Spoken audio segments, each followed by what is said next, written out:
Hey everybody, welcome back to another episode of Savant Sports with Thomas and Cody. Today we're covering the last part of our college basketball series where we go over the Final Four and the championship game. If you haven't checked out the most recent videos, we covered the Elite Eight, Sweet 16, so go ahead and check that out. All right, to get started, Thomas, how you doing? How did you like the tournament? We're going to start with Illinois and UConn, but your overall thoughts on the tournament as a whole and the end of the college basketball season. Yeah, I don't want to sound like too much of a downer. It was a good weekend, good tournament overall, but I felt like the Final Four games and the championship were a little bit of a letdown. Final Four games were not as competitive. Some of the scores showed. We thought Alabama, Michigan was going to be interesting. We'll get into that, and that was an absolute blowout. And then Michigan, UConn was like a rock fight. Like Michigan couldn't even hit a three, and they did what they needed to do. But I felt like we got better play in the Elite Eight, Sweet 16. What about you? I agree. I think the games were a lot more interesting. I think when it came down to this Final Four, you kind of saw the strengths of the good teams, come into action. A lot of teams, including Illinois, just didn't get the looks that they wanted. They couldn't play the style of basketball that they wanted. I think the same for Arizona, who I had going all the way to the championship. Just a lot of rock solid defense. The better team won at the end of the day, which I think made it a little less exciting. But that's kind of what you expect when it gets to the Final Four championship style games, right? The good teams just lock in, and it's not supposed to be pretty. It's not supposed to be elegant. I think most teams would want a win no matter what, even if it is ugly. So we'll jump in to start right here with Illinois versus UConn. What were your notes? How'd you feel about the game? Give me your analysis. Yeah, great win by UConn. I mean, if you're fading UConn and Dan Hurley at this time of the year, you got to stop doing it. These boys just show up, and their experience showed. They dominated the game and the flow of the game. I really was kind of upset with what happened with Illinois. It seemed like the lights were a little too big for them, which was sad to see. I still kind of feel like they were the more talented team, bigger in stature, but they didn't make adjustments in the game. I know it comes down to coaching. Egler was too comfortable with just jacking up threes, even though he was having great success driving the ball. UConn was just pushing him around. Stojakovic wasn't finishing his twos at the rim. It was weird to see Illinois play so well up into that point. And I know that's part of the UConn effect of making the other team uncomfortable. But I just didn't feel like we got their best, and the lights were a little bit too bright, and unfortunate for those boys. What about you? 100%. I think UConn set the tempo right away. A bad rhythm for Illinois. Wagler shot 2 for 10 from three. They only had 3 assists as a team. You are never going to win a game when you only have 3 assists as a team. I think they were trying to have some ISO ball, trying to get some easy shots to Merkovich, and it just wasn't working, right? It just was not working. Reed was being extremely physical, just kind of getting guys off their spots. And when that happens, it ruins the momentum, ruins the tempo. And you're totally right. I don't think Illinois made the right adjustments. I do think they have the more talented team, right? As the years go by, I think they're going to have the better NBA players. But Reed, as we said, I know we gave him his flowers in the last video. He's a baller. He's shooting up Hmm. my big board for the NBA draft this year. I just think it was too much ISO ball from Illinois. And you're not going to beat the Huskies like that, right? It's kind of a theme that I saw in the Final Four is like, it became kind of ISO instead of team friendly ball. And the teams who played team basketball, just easy passes, open threes, transition layups, they won the game. It was just a little lackluster of a game. Great run from Illinois. I think that they'll be back. This style, this roster construction is amazing. I'm done fading Hurley, right? I had a good feeling too. I really wanted Illinois to win this one, but it just is what it is. Overall, good for the Huskies. But yeah, Illinois, they'll figure it out. They'll be losing Wagler to the draft. They might be losing one or two other players, but the recruiting classes for the years to come will be great, and that's really good for the Fighting Illini. Yeah, like we touched on, I mean, the fact that they're allowing international players and creating a great environment for them to come, I think they'll be able to build off that. And yeah, I mean, this is the farthest they've been in a long time. So not trying to diminish what they did. It was just night and day from what we saw in the round of 64, 32, Sweet 16 from them to that Final Four game. And I was just like, what happened? It seemed like they got taken out of the tires, and yeah, sad to see, but great game overall, great fight. Can't wait to see what they do next. Definitely 100%. So now we're going to transition over to Michigan versus Arizona. I'll start with my thoughts here. I wanted Arizona to win so bad. Like, I know you've been writing Michigan this whole tournament. Wow. I mean, they are monsters. They're a powerhouse. They've got an NBA roster. They've got two big men and Mara and Johnson who are very aggressive, physical, just rebound the ball, get in your face, right? I really can appreciate that front court a lot, including Lendenberg, who looked like he tore his ACL or something Yeah, in it the did not look game. good. That did not look good. I don't know how he came back, even played in the championship. That didn't look good at all, but this team was dominant. I kind of thought that even though Arizona was a little bit undersized compared to Michigan, they'd use their athleticism, kind of their spacing to get Michigan out of their spots, kind of drag the centers out or drag their front court out.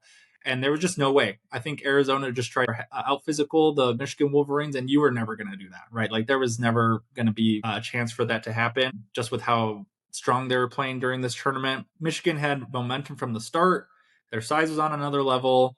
And same thing as the last game. Arizona just started to go ISO ball. Like I feel like they were just trying to get Koa Pete and their center like looks down low, and it just takes time and effort to get like those shots, and it ruins the tempo of the game. And Michigan never slowed down their tempo. I think they were always running gun, running gun. It was just like they kept pouring it on, and it became way too much for the Wildcats to overcome.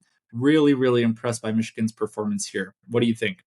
Yeah, they pushed them around. I mean, they kind of did to Arizona what Arizona was doing to other teams. They got him in foul trouble. Very unfortunate that Bradley picked up the fouls so early. He wasn't really part of the game. Unfortunately for Arizona, set them back extremely. But you're so right. You talked about this being like a big battle. And we talked about how we thought Mara might get in foul trouble. But he had his best game yet in the tournament. Like that, even for me as someone that was pushing for Michigan, I didn't see that coming. It seemed like he almost took that as a challenge. Like, oh, Arizona's got some big guys. Well, I'm going to show you how big and giant and what a playmaker I am. Yeah, Michigan just moves the ball around so well. Elliot Cadeau had one of his best performances then, and then also in the championship. Such a key and integral part.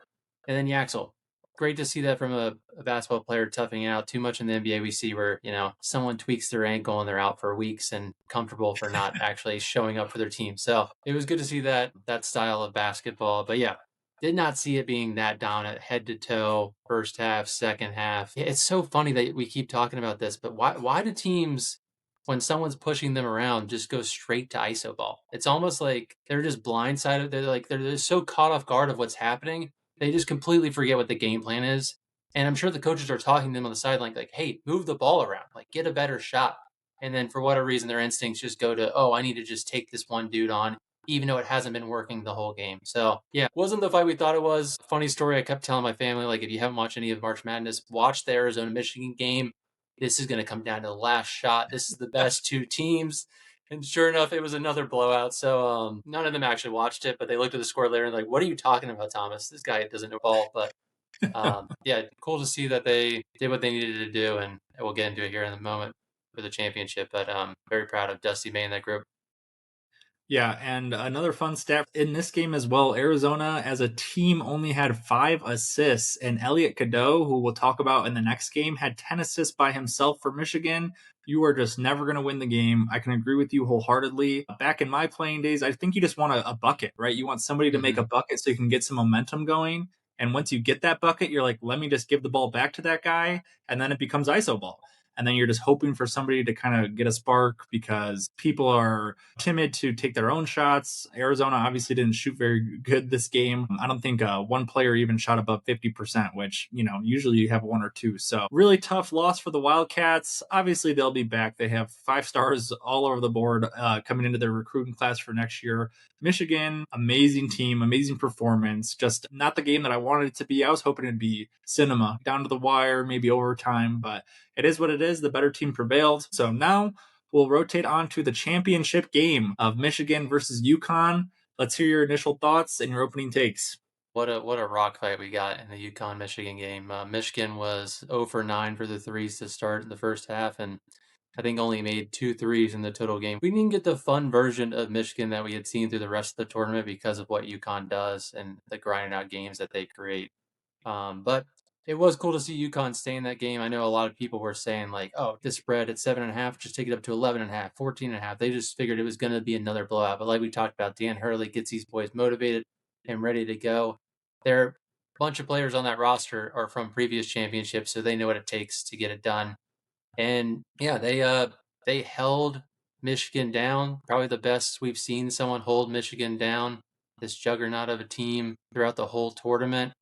And like you alluded to, Yaxel Lindenberg, the fact that he played almost every minute of this game, it was incredible to see. He definitely was a liability on defense at times, but for the coaches to have trust in him to keep going out there and make the right play, and the fact that he would jack up a few threes, realize that wasn't working, and then just go get himself settled in the paint to get an easy bucket.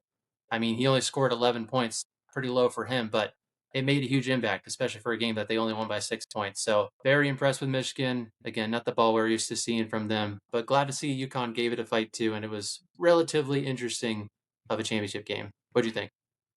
Yeah, honestly, I was really happy with the first half. I thought UConn did what they could to take Michigan out of their comfort zone. And even in the second half, right, this wasn't a blowout by any means. The spread was 6.5, I think, and it landed on 6. So good read from Vegas. Yeah, kind of a grinded out game. I mean, realistically, UConn only shot 30% from the field. Michigan only shot 38% from the field. UConn wasn't hitting any. I think they started 0 from 11 from three, and they ended up heating it up in the second half when they had to try to catch up. And Michigan only shot 13% from three. Like, it wasn't a pretty game by any means. I don't think anybody had that crazy of a game, like any ridiculous standout performances. It was just kind of a grinded out game. Michigan, they were better on the glass. They were better from the free throw line, stayed out of foul trouble a little bit less. Like, UConn got into foul trouble.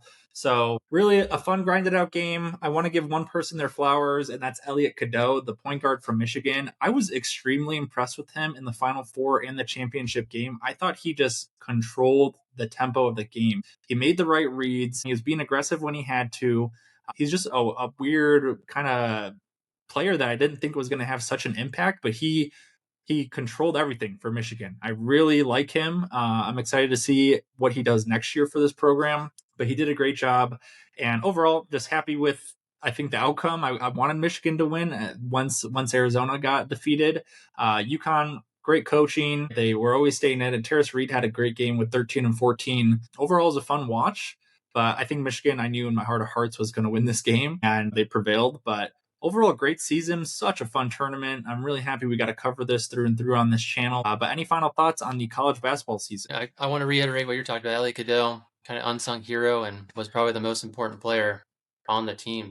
Exciting to hear that he'll be back because, I mean, if he's back and they get some good transfers to the portal, which I'm sure they are going to. I mean, the light is now on Dusty May as one of the greats. So I'm sure a ton of players want to play for him. With Elliot Cadeau at the helm, I mean, there's another championship in their future if they stay healthy and get through a full season. But yeah, let's move over to some betting tips. Tom's betting tips, the things I've picked up over the tournament. Take these with a grain of salt because I am just a recent capper of the NCAA tournament. I'm having so much fun learning this stuff. Nothing I'm going to say here I've told Cody, so we're going to get his reactions live too. He can tell me if I'm being delusional or if he agrees. Some live action feedback. Yep. And some of these that we've touched on earlier, like they might not sound new to you guys if you watch the rest of the episode. So first betting tip is the death of the underdog, especially in the first round, round of 64, round of 32. Even if a team is laying a massive number, 15 and a half, 21 and a half. I think Florida in the first round was laying 35 and a half as their spread. Just take the giant spreads with the 1, 2, 3, and 4 seeds. You would have cleaned up this year. Arizona was 2-0. Michigan was 2-0. Houston was 2-0. Illinois was 2-0. Iowa State's 2-0. Purdue's 2-0. Yes, you had a couple outliers like Florida won the first one and then lost to Iowa, but you would have split there. Same with Duke, right? You would have lost the first one with Duke, but then would have split because they covered against TCU. If you're picking up on the theme, it's you would have made a ton of money if you just took those giant spreads with the best teams because of how the portal system is working. The tournament is so top heavy now that you might as well just cap it that way. Yep, great take. I know we referenced it in a different video, but the portal has changed everything in this tournament. The best players are going to the best programs, and the underdog is non-existent anymore. So that's a great first point. Next year, I'm definitely going to take advantage of that. I know some of these spreads seem crazy, but when you actually watch the games, you can just see how much of a powerhouse these 1 seeds, these 2 seeds are compared to these Cinderella stories. It doesn't happen that much anymore. So great tip there. Cool. Good to see we're on board with the first one. Let's see about the second one. So, second one, if you are considering betting an underdog, consider the halftime spread. So many times we saw a team cover early in the game and then fade late. Like Alabama against Michigan in that third round. Alabama was winning in the first half. That's when we saw Dusty May start going off on his players. So if you took the first half spread for Alabama, you would have covered. And then you saw Michigan actually covered full game because we talked about this in a later video. In the last 5 to 10 minutes of a game, the strength and skill of these better teams just outweighs the other team. And especially with like teams like Arizona, they're just like bullying them all game that it finally shows in the last like 5 to 6 minutes. Same with the Duke TCU one I referenced earlier. TCU was actually covering at half and looked like they might cover full game. What happened in the last 10 minutes? Duke went on a 20-0 run and it was over. Iowa against Illinois. I mean, Iowa looked like they had a chance to beat Illinois, and then Illinois in the last 5 minutes just took the game over. So it doesn't mean don't ever take the full game spread, but if you see the games where teams did cover the full game spread, they also covered the halftime spread. I think the only outlier was UConn against Duke, right? UConn didn't cover the halftime spread, had the amazing comeback, and then covered the full time spread. But in that case, if you bet the halftime spread on UConn, you would have got a juicy plus 12 and a half at halftime for the full game spread. You would have got a better number. So just double up your bet, double up your units there. What do you think about that take? I can appreciate that take. I didn't mention it in the championship game, but I feel like it took a while for each team to identify the other team, right? So it takes a hot second. Think about a team like High Point this year that just comes out, guns blazing, shooting threes, momentum's really good. It takes time for even the higher seed, any team, to figure out the identity of the other team, and that takes all the way up until half usually, right? Because it's two halves in college basketball. So I can definitely appreciate that take. I think you kind of get the whirlwind of emotions in the first half. You're like, oh crap, my one seed is down six, and you might be able to take the spread of a different team, but it always kind of evens itself out, levels itself out. Basketball is a game of runs. Usually, the better team will always prevail. The science will back it up to prove it. I do like that take a lot. One of my slips in Vegas that I made with my uncle actually would have hit, and we randomly took like a Virginia money line or something like that ended up missing in the first half. And I'm like, oh wow, like that was so silly that we ended up doing that instead of the full game because we trusted the end take, which was let's take this team to win the game and cover. But we were like, oh, the first half, like maybe it'll just happen quicker for us, right? Like we had Mm-hmm. no real logic behind it, and I think that proved the point of like the opposing team can kind of identify themselves a little bit quicker, but eventually it'll level itself out. So I like that take a lot too. Absolutely, yeah. Because the first 20 minutes, everyone's giving their best of their best, and some of these underdog teams can actually match the energy of the higher seed. But eventually, time is going to take a toll, and the better team is just going to shine out. Right. All right, third point, and then I got a bonus point for you guys. Third and final point is, and this one might sound super obvious to everyone. Maybe I just needed this point for myself for next year to remember because I placed a bet on Iowa State in the Sweet 16 and they got crushed by Tennessee. But if a team is missing a crucial piece, a crucial player, like Iowa State was missing Joshua Jefferson, Alabama was missing Aiden Holloway, Duke was missing Caleb Foster until they got to the Sweet 16. You can back those teams in the round of 64-32. They can get away with missing their best player in those rounds against those kind of teams. But when you get to the Sweet 16, if that player hasn't come back, like Caleb Foster, right, Duke could have easily lost to St. John's if Caleb Foster didn't come back in that game. He was a crucial part in the second half. And we saw what happened at Alabama. Alabama was cruising through the first two rounds, probably had a chance to beat Michigan if Aiden Holloway was on that team. Iowa State cruised through the first two rounds and then was absolutely dominated on the glass and could not score against Tennessee without Joshua Jefferson. So the third and final point is these teams can get away with it in the round 64, round of 32, but if they are still missing a key piece by the time you get to Sweet 16 when they're swimming with the Sharks, aid them or just stay away from them completely.